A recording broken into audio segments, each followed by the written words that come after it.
महाभारत युद्ध पर पुत्र शोकरे अधीरा माता गांधारी कृष्णंकर तत्ववाणी शुणी क्रोधरे कहिले, हे कृष्ण, तमे शास्त्रज्ञ, अलौकिक शक्तिर अधिकारी एवं पुरुवंशर परम आत्मीय।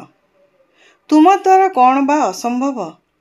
तुमे चाहिथिले कौरव माने एही विनाशरू रक्षा पाई जाइथान्ते।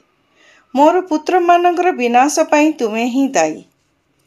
श्रीकृष्ण प्रशांत कंठरे कहिले, देवी, परधन प्रति आसक्ति, अपर राज्य अपहरण, परश्री कातरता एवं मातृजातिर अपमान जोगु आपणकर पुत्र माने नाश गले।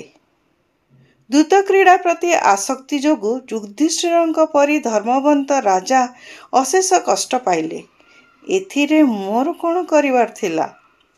अखंड ज्योति, जनवरी 1990, पृष्ठा संख्या 40। धन्यवाद। विचारक्रांति दूत यूट्यूब ओडिया चैनल को सब्सक्राइब करिया सह परवर्ती वीडियो प्राप्त करिया पई बेल आइकन दबांतु एवं विचारक्रांति दूत ओडिया फेसबुक और इंस्टाग्राम सह जोड़ी हुंतु।